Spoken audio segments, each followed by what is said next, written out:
Welcome to Culture Days 2020 from Canada.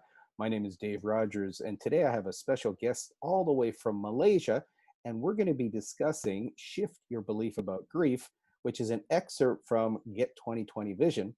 Yet before we start, we like to start off the session with an acknowledgement of the land, which is very common here in Canada.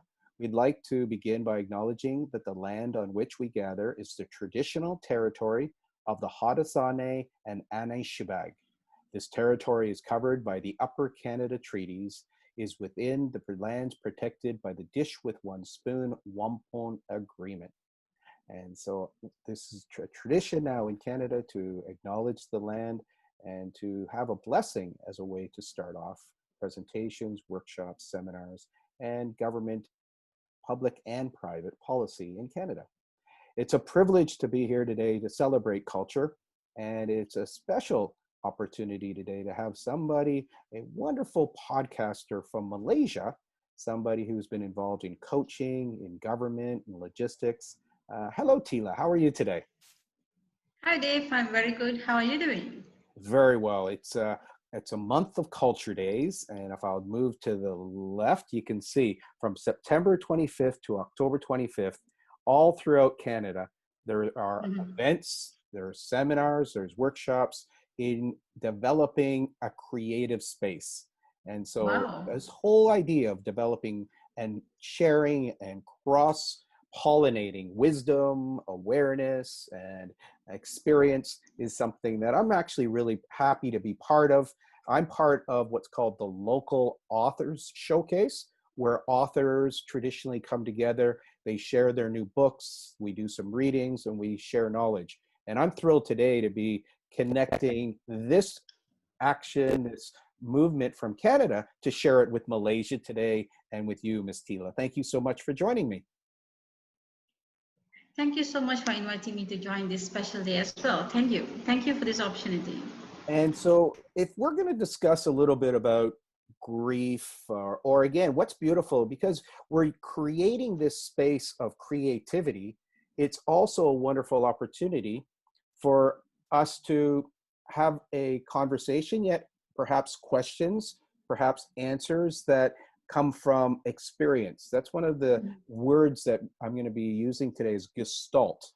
And this is from speaking from experience.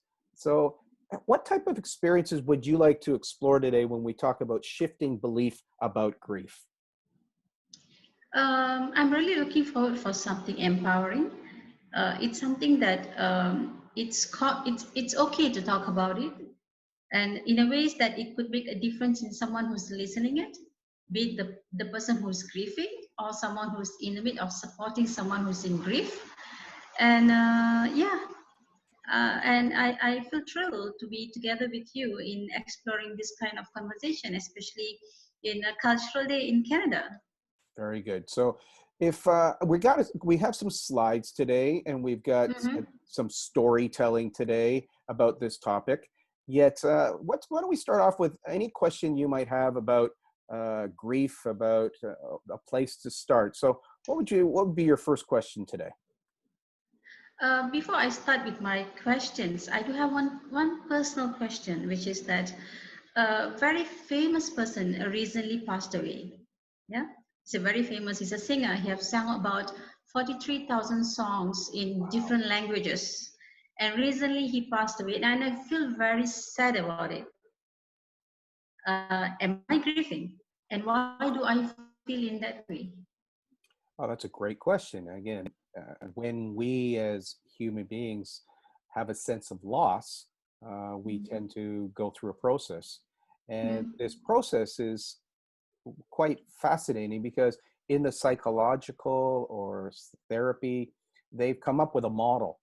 And this model sometimes helps people understand the grieving process.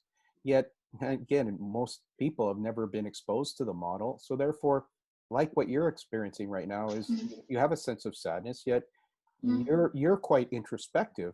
And so you're asking the question, why am I feeling this way? Which can be very healthy in understanding it. So today I want to share the model, which is a very famous model in therapy, so that people might now have a new way to look at the feelings they're feeling. have a new mm, way to engage the mm, emotions they're experiencing. And instead of being a victim or feeling like you're not adequate or mm, actually having triggered even mm, deeper sense, mm, you may have a new understanding and you may have a new way of dealing with emotions. And then instead of suppressing them and forgetting about them, you actually might be able to enliven your human mm, experience by mm, going deeper into the sadness. And then you might actually consciously be able to shift your belief that sadness isn't wrong. Sadness is actually a pathway to celebration. Or perhaps mm, sadness can be a trigger for tears, yet then once mm, you've let go of the tears, you mm, are able to influence what you focus on. And mm, instead of being sad that we've lost somebody who made 23,000 songs, you might actually decide, I would like to celebrate him, the fact that he's mm, got these beautiful songs, and I'm going to listen to my favorite songs. So mm, we go from shifting our belief about grief or sadness as a negative, and we start allowing it to be part of our journey, yet we focus on what we're going to focus on. mm. Does that make sense? Yeah, a lot. Thank you for making me feel a bit light with this. Yeah. So this is one of the things with today. I'm looking to infuse creativity in talking Mm, about a topic about grief, and then also share some approaches that mm, will allow you to maybe even use this metaphor. It's one of my favorite metaphors about mm, the hero's journey, made famous by Joseph Campbell, a American icon in psychology, understanding mythology, understanding cultures. And he showed mm, this little draft about going from your ordinary life to having a calling where you go out and you look to help others. And mm, whenever you go from the known to the unknown, you're going to have some problems, some perils. Your self dialogue might actually be negative, and you might even go into the pit of dismay, of depression or sadness or lacking confidence. Yet then, if you persevere and you push forward, you develop a superpower, and that superpower might be creativity, it might be a new art, it could be dancing, it could be singing. And then as you mm, leave the unknown, you come back to a mm, known, this known connection with yourself. So this is called the hero's journey. I like to refer to it also as the shero's journey for women. And it is something that allows us to have a model that whenever we're mm, feeling pits or perils, it might actually just be the opportunity for us to persevere, to learn, and to grow. And so, in the 5 stages of grief, this is the Kumler-Ross model, which starts in denial, mm, goes into anger, bargaining, depression, and acceptance.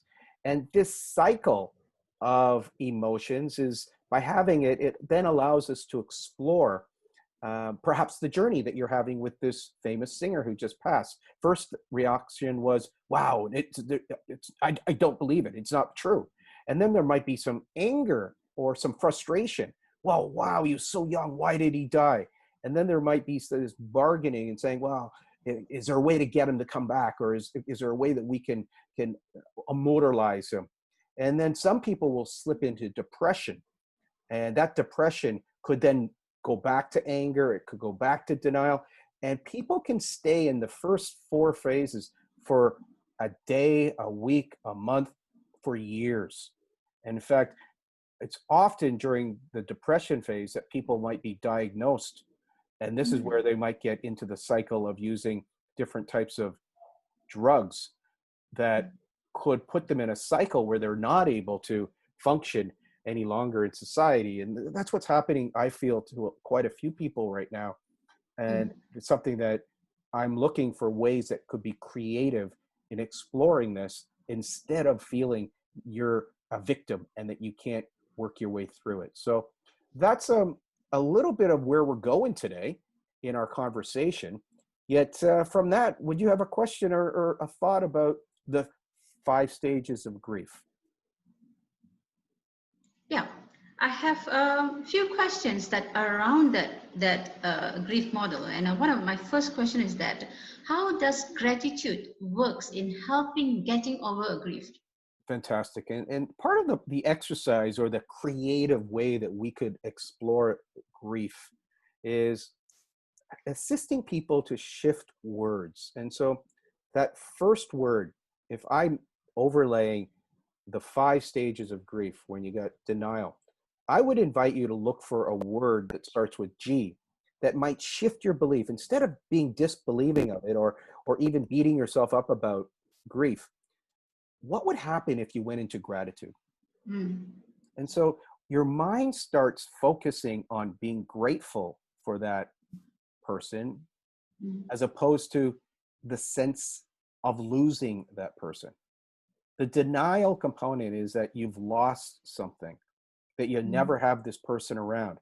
Well, what if your gratitude was overflowing, that you were grateful to know that person? You're grateful that this singer, what would it shift if you were grateful that you've been exposed to this musician with, was it 23,000 songs? Songs. 43,000 songs 43,000 in, songs. in What would different languages. what would be grateful, like in what way would your mind shift if you were grateful that you were exposed to it? And what would be grateful that you were able to go and pick your favorite songs in 3 different languages? What would be Mm. grateful if you were to have a celebration of him instead of a sense that you're never gonna get to meet him or never get to see his new songs? But 43,000 songs in different languages, you might have an opportunity to be grateful. You might have an opportunity to celebrate. You might have an opportunity to honor. And wouldn't that be a different way to grieve or be sad? It might be a shift in the belief that you're losing something. Instead, from a cellular perspective, from a memory perspective, from a gratitude perspective, this person can live brightly in your heart. This person can live brightly in your memories. And you can even Mm. start new memories by creating even a new way of engaging with this musician and his 43,000 songs. Beautiful. Laughter's a Beautiful. part of it. Again, when I'm talking about today, because right in my background, it's just find a creative place. So Mm. sadness, to deal with sadness right now, to find a creative expression of sadness. I love the idea that if you're sad, go write a poem. If you're sad, go for a walk in nature. Right now in Canada, we're getting the trees changing color. And so Mm. I love it as a metaphor that all of us are going through the seasons of life. All of us have transitions where things pass over, they transition. And we can celebrate it, or we can be afraid of it, or we can be frustrated by it, or we can be angry about it. Whose choice is it? Mm. Yes. And so that's the part about shifting belief about grief. I don't believe it's one size fits all. Mm. I in my creativity, in my therapy, in my coaching, in my mentoring, it's about finding what uplifts you by asking Mm. questions, because it isn't one size fits all. It's finding a way that you can express your creativity, your kindness, your compassion. That's the part of shift your belief about grief that came out in the book Get 2020 Vision, Mm. because as I was writing about grief, it ended up being a deeper dive into grief. And it's been a beautiful journey. And you've been part of it too, to assist people to grieve differently. So thank you. Thank you. Thank you for this mind-blowing explanation about how I can celebrate my favorite singer in a different way rather than being grief and being in the moment, being sad and being thinking over and over about his loss. As you said, I can celebrate by listening to his songs, listen to his multi-language songs, and look at the different perspective that how he has celebrated his life and could be inspiration for many, including me. Absolutely. You've made me interested too, because I would love, like, again, as a challenge, I'd love for you Mhm. to pick 3 songs in 3 different languages, or 5 songs, and just allow people. Maybe you put it Mm. on Facebook, Mm. maybe you put it on LinkedIn, and you just say, this is my favorite song by this artist in this language. And for the next 3 days, I'm going to share Mm. a song in different languages. And you might even say, what does it trigger for you? What have you learned from it? So that's a new relationship with it, as opposed to a sense of loss. So that's Mhm. again, shifting Yeah. your belief about grief. Wonderful. Next question. Next question is much more related to what you have explained to me about how we embracing and looking at different perspective. So my next question is around that, which means like, what are the resources will be helpful to support someone in grief? Wow, great question. And it's funny because the model that I've shared with you and it came out of the book is grief and gratitude. If we could figure out to be grateful for whatever we're grieving, the next letter is GRIEF, R. And you're asking me, what are some ways that we can shift relationships? And so R, it could be shifting relationships. It could be shifting rapport. It could be shifting respect. And these are all different ways of using an R word that engages the second component of Mm. the 5 stages, which is anger.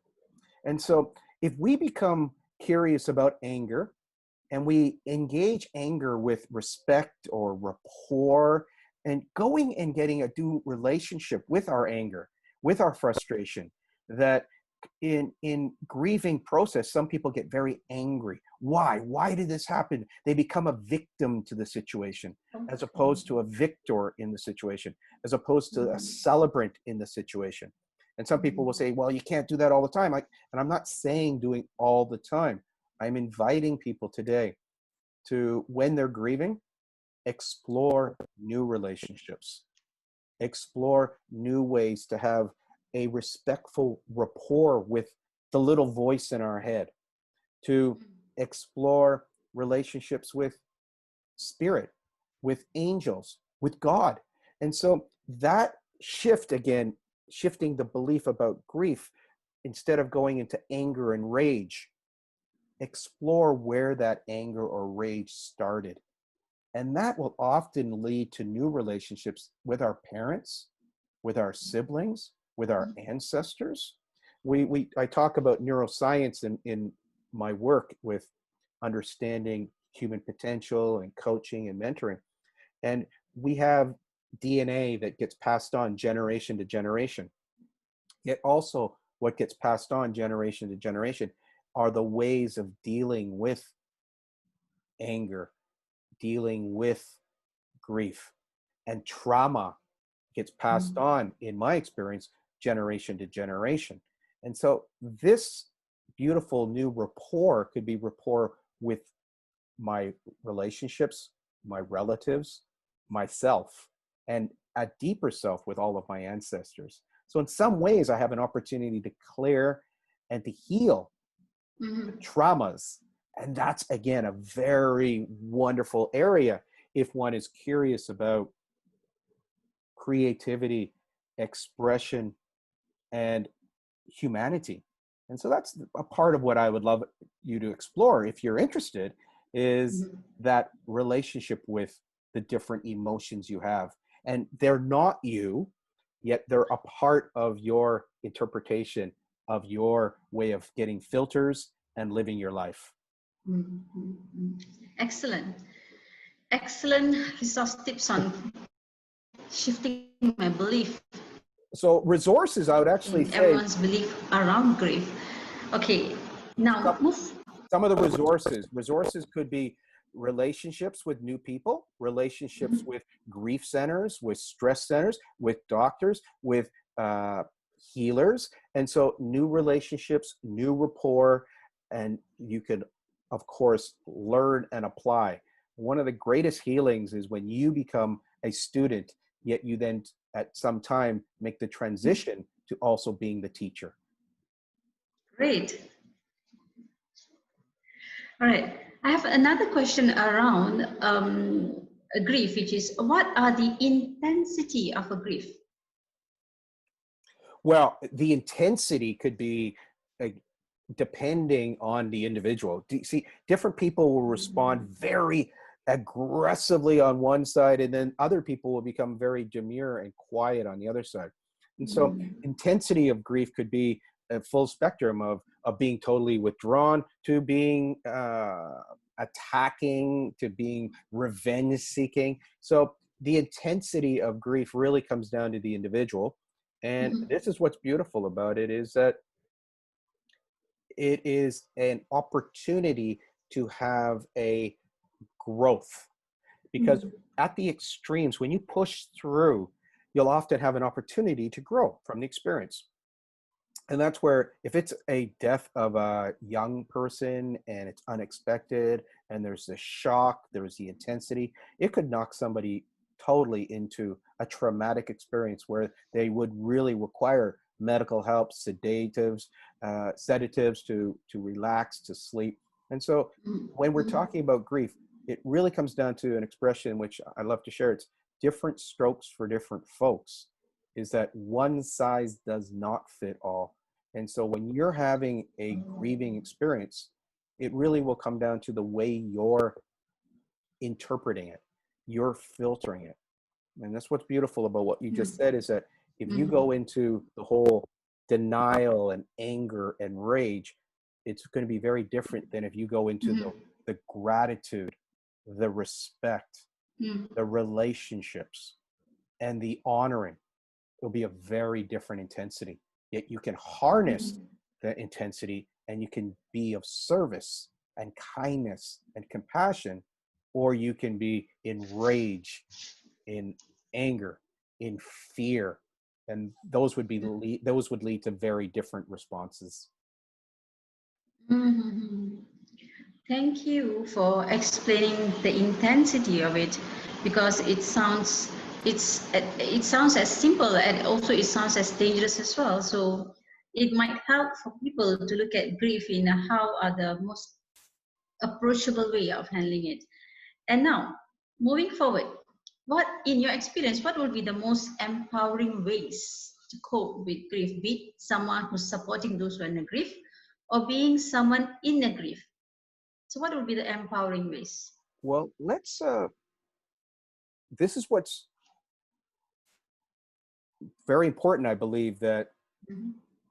with each individual, if we can really be present, and this is about asking questions and listening and allowing the person to express themselves, Mhm. that's often a very good way to allow them to go through the cycles, to go through the denial and the anger and the bargaining and the depression, acknowledging where they're at and welcoming their opportunity to share and express. And if we're able to be curious, to assist them to get into a state where they're able to be creative, where they're able to explore new neural pathways of responding to it. We're traditionally going to react. Our old part of our brain, the limbic brain, is very reactive. And so when somebody does something to us, we do something back to them. Yet Mhm. by being curious, by being willing to learn, by willing to tap into our inner creativity, that's one of the reasons why I like exploring the creative place in our culture. We could even be interested to see what did our relatives do in the past to either mourn a death or celebrate a life. Mhm. That simple bridge. There are some cultures that celebrate a life. There's other cultures that mourn a passing. What would you choose?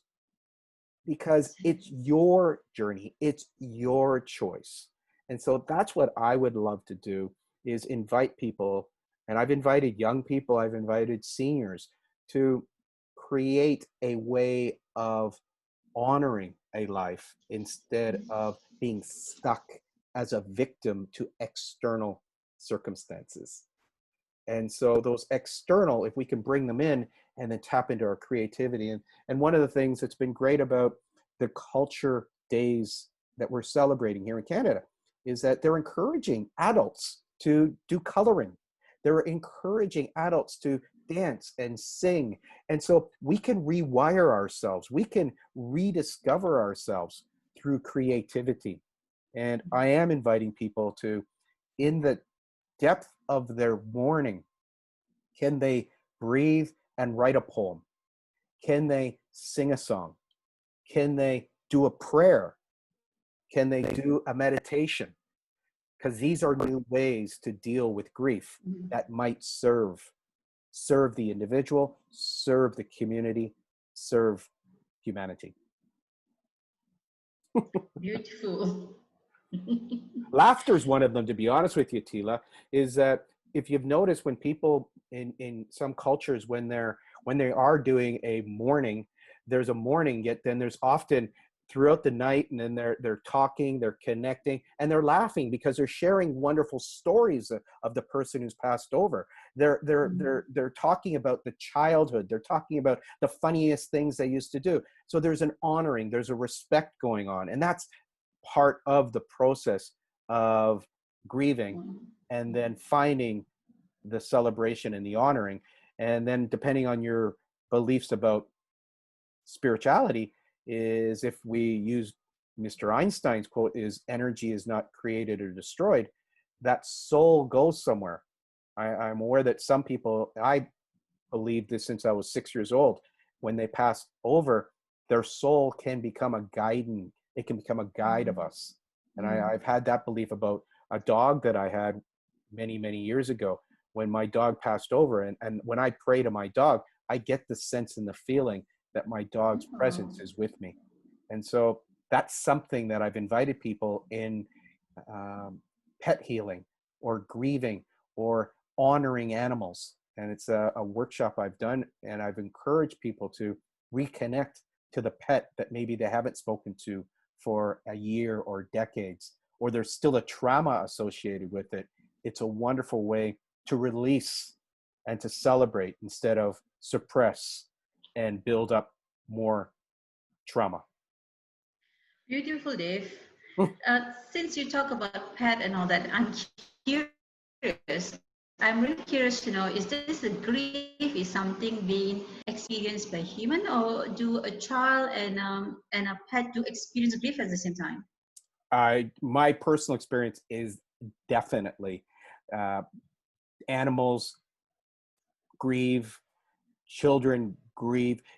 The thing I do believe about children is that the grieving is partially cultural in the way it's taught, and it is partially a knowingness that the child has. I remember as a 6-year-old, when I did have a death in the family, all of my aunties were all crying and mourning.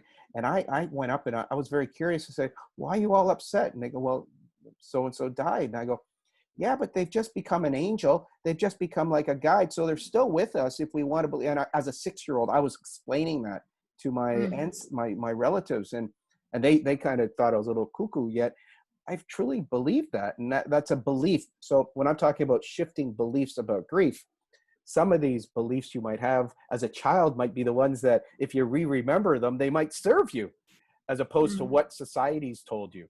And so that's, again, part of, we can learn from the young ones. We can learn from our pets. We can learn. And that's one of the beautiful things about asking the question or having the conversation about grief, having the conversation about suicide, having the conversation about abuse. We are in an age now that connecting and having communication about having raw, rich, and real, vulnerable conversations will allow us to process and celebrate as opposed to suppress, feel shame and embarrassment. And I believe that that's a big part. I'm celebrating creative days, yet as a child, I had many traumas associated with art and music, and those led to suppression of it for decades. Today, at this age, I'm actually looking for ways to celebrate creativity. And hopefully that's something that we can do from Malaysia to Canada, and we can share it with Singapore and Australia and South Africa and around the world, because I do feel that right now, helping and assisting and serving people with their creativity could definitely assist people in 2020. Definitely, Dave. I would love to be part of your mission of doing all this. Count me in, right? Fantastic. Yeah. Moving forward, that will be my last question about around the Perfect. grief. That we have looked into gratitude. We have looked into what the resources that could someone help someone to go through this, and what are the intensity and what are the empowering ways of handling it. And now I would like to come to the point where the question is around how do you, in your experience, how do you think a family or friends or fellowship with a colleague can contribute someone to get over grief?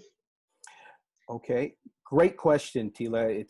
I'm going to fine tune it a little bit. And that's, Okay. I'm not here to get people over it. I'm inviting them to breathe into it and go through it. So when you are grieving, I guess my first comment would be allow people the space, treat each person as an individual, Mhm. and then my secret formula, which I'm happy to share, is get them out of their environment where they're mourning. And Mm. so that's my secret formula is if I take or invite somebody to go to for a walk in nature, we'll often find something that assists with the healing, will assist with the grieving. Because that's what beautiful thing about nature. Nature has this vibration, this energy. It allows us to see life in transition. And so when we're in a state of grief, we're often stuck in a state of loss, which is something that we're focused on the past, or fear, because we're focused on the future. Yet when we get out of our mind and we go and walk in nature and we breathe nature and we see nature in action, we have a shift. And that's a beautiful way, I believe, to bring today's session to a close also, unless you've got some more questions. Yet shift your belief about grief. The last little secret formula might be shift your location. Go into nature. Spend some time next to a river flowing. Notice a river. Learn from a river. Go hug a tree. Talk to a tree. Watch the animals scouring around. Notice the colors of the trees changing color. And it's a beautiful place to meditate. When I talk about meditate, it could be called breath work. It could be called, um, well, laughter yoga is a way that I meditate. Yoga could be another way of moving your body, energizing it. So we're looking to shift belief, shift location, shift physiology as a way to engage grief as one of the ways for us to experience something that um, normally would knock Yes. us out of state, out of a positive state. And nature can bring us back into a way of dealing with grief that could be very uplifting.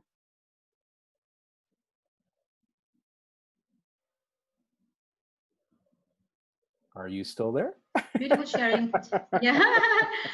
Beautiful. They're beautiful. It's totally a new perspective. It's not only about shifting your belief, it's also shifting your environment, shifting your physiology. And being with nature, observing and learning is something that diverting completely to something new. And I do hear a lot of conversation that just now you were saying about relationship, new relationship with the environment. But in this process, I think you would have, it allows someone to have a new relationship with themselves, new relationship with knowing themselves, and obviously it will help empower someone to look at life in a different perspective. Well, I agree. It's this idea that even right now, our body is just getting rid of cells that have died. And so life and death is a part of our life. It's a part of our daily activity. We can bring it to cells dying. We can bring it to skin dying. We can bring it to life and death of a breath. And so if we shift our belief about grief, we shift our belief about death. We shift our belief Mhm. about relationships. And so in the death of something, there's a new beginning of something. When we detoxify ourselves, we allow new vitality in. And so perhaps in today's sharing, in celebrating creativity, in celebrating culture, someone might go and study the different ways that different cultures mourn or celebrate life. And it's your choice. And I get that's what a beautiful thing about communication and opportunities to share. That for me are some of the ways that really can make a difference in people's lives. I've been playing with this idea a lot, and even using the word playing Beautiful. is a word for you to go out and play more, for you to go out and express ways to play more. That might be a little seed that is planted today that could grow into something that could be very beautiful, enlightening, uplifting. And that's part of why I was really excited about inviting you from Malaysia to build some bridges with Canada and seeing where this might go. Guess what? That's the mystery of life. That's the creativity of cross culture. That's the excitement of living today in 2020. Thank you so much, Dave, for this conversation, and thank you for inviting me to be part of this cultural day and finding your creative place in Canada. And I'm so glad that we have this conversation. It's enlightened me in many ways, and how I could use this to support someone that I know in grief, and how do I identify myself if I'm in grief, and what are the sources that I could look for. Yeah, thank you for this empowering conversation. Well, thank you so much. Your questions today were fantastic. I have a feeling your podcasting is going to grow. Your teaching, your coaching is going to continue to grow in Malaysia. And I really hope that there's collaborations that could really grow from this, as taking an idea that many people don't want to talk about, and we can bring communication, enlivenment, and nourishment to grief and making a difference. And so this was a part of the book, Get 2020 Vision. There was a chapter on grief, and then I went down the rabbit hole. And this is part of going down the rabbit hole, which for some people, grief could be the opening for you to explore something new in your life. So if you're interested in the book, check out Amazon. Amazon has it, Get 2020 Vision. Our friends on YouTube, Continual Shift, please check it out. Add a like, add a comment. We definitely look to do more sessions. If people are interested to learn a little bit about Malaysia, please reach out to Tila. I'll put her details in the comments on YouTube. And it's been a great opportunity. And I look forward to doing some more cultural days, events in the coming weeks. So Tila, if you've got some extra thoughts on perhaps other cross-cultural events that we might be able to host or co-host in the next couple of weeks up until October 25th, let's discuss that. And perhaps folks in Canada will get another opportunity to see and hear from Tila. Thank you so much, Dave, and happy Cultural Day to everyone in Canada. Have a good celebration. And thank you. Thank you so much. So what we'll do now is bring this to a close. Thank you so much to all of the organizers of Cultural Days, of the Brampton Library, of the people who have been collaborating to make this a cross-cultural, cross-country month of learning, of expressing creativity. Keep up the great work, and thank you so very much.